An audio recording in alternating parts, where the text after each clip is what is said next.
Okay, so let me share a few things I learned unionizing. Bear in mind that I'm in Kazakhstan, I'm not in the US or any Western country, so your millage will vary. You will need to look into your own local laws, but I'm going to share some things that I think are possibly common for unions across the world. And I'm also sharing a part of my experience because you may find it interesting, if nothing else. But do check your union labor laws. Labor laws generally, maybe you will have a specific law on unions. Here in Kazakhstan, we do have a specific law on unions. It's kind of a separate thing. So do check and read it thoroughly and read it with a group of other people just to make sure you'll understand it. Because here, for example, it is written kind of ambiguously. It is up for interpretation, and personally, that kind of bothers me because it's not very clear, the directions may not be very clear. So it's always good to just double check with someone else, especially if you have someone who's a lawyer or someone who studied the law at school. That would be great if you receive some kind of legal help. Second very important thing is check the number of people that you will need in order to start a professional union. Here, for a union group, you only need 3 people. And in the past, we had it that you needed to become a part of a bigger union within a year of yourself becoming a union group. But now I think they revised that part and you don't even need to be a part of a bigger union. I'm not exactly sure. This kind of changed recently, so I need to double check that. It is going to differ from place to place. For an independent union here locally, and I shouldn't put it in quotation marks, it is an independent union, you will need 10 people. Again, in Kazakhstan, you will need 10 people working at the same organization in order to start an independent union. And as far as I remember, you will not need to become a part of a bigger union. Now, what does the becoming a part of a bigger union entail? Well, for us, because we started as a union group, we needed to be a part of a bigger union, and we did. Here in Kazakhstan, we have 3 legal entities that are union organizations that are on a Republican level. This is how we call it. So it would be federal level for Americans, I suppose. So those 3 huge union groups, they are the ones that are kind of encompassing all of the smaller unions. Again, independent unions, they're a thing of their own. They don't have to become a part of those 3 entities. Our particular union group, we became a part of the bigger entity. Like we joined another union, which was a part of a bigger union. So it's like a little chain. Now, this definitely is going to differ, not even country to country, but possibly region to region. Another big thing to check for is who can become a part of your union, because sometimes people from all walks of life can join a union. In our law on unions, students can form unions, and I know in a lot of places in the world that is true as well. People of different professions can join the same union. It doesn't have to be like construction workers union specifically, or like teachers union specifically, or people working in food industry type of a union. It can be a union that encompasses various different professions. Again, you will need to check your law, and trade unions obviously are named trade unions because people of the same trade become the part of the same union because they share the same struggle and they may have the same interest, etc. But here locally, you can become a part of a union even if you don't necessarily work in the field. If you receive permission from the, representative of a union who's like a president or a chairperson, and that is another thing to look into when you study your union law, what kind of a hierarchy you're going to have, what kind of voting process you'll have to go through. Because, for example, I'm a union chairperson, but only of this local little group. And I have another chairperson like above me, and then he also has another, and then she has another, higher up, union higher up. So we've got a union president, we've got a local union chairperson, and we've got, all the smaller entities as well. So again, check with your laws. Some of these roles you will be able to vote for, and other roles they will be possibly assigned. So it's going to differ.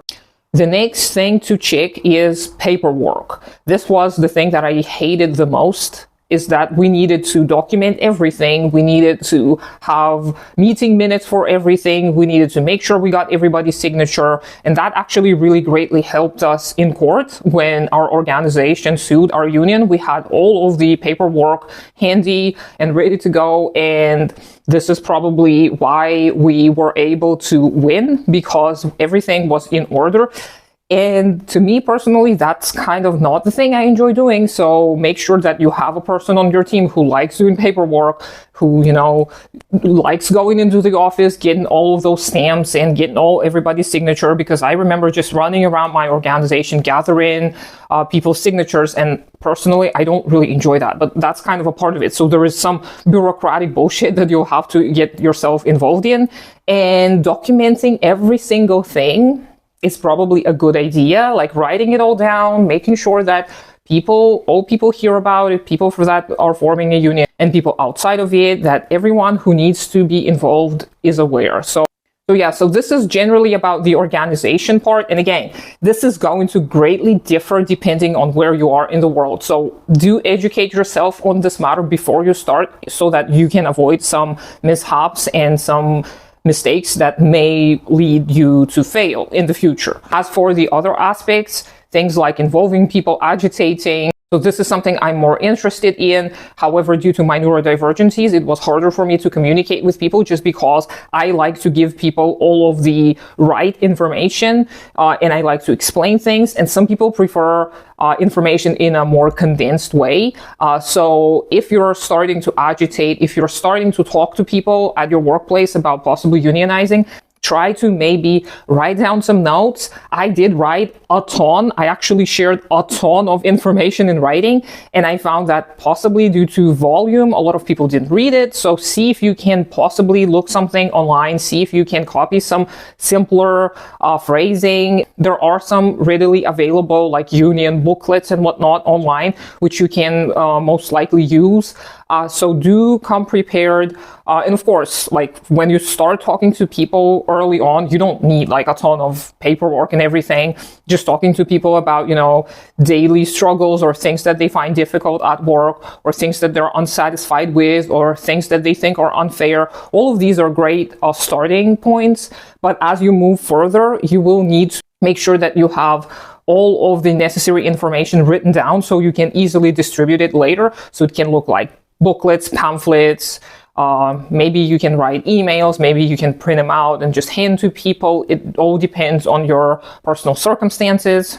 And do consider the demographic of your workplace. This was, to me, possibly the biggest mishap, is that I don't think I was a good fit to talk to the audience. Like, the demographic at our workplace didn't find me very relatable. Like, I learned that as I was going through that journey, that even though people knew me for like over a decade, they always thought I was very aloof and stuck up and too smart to talk to, and like too philosophizing to talk to.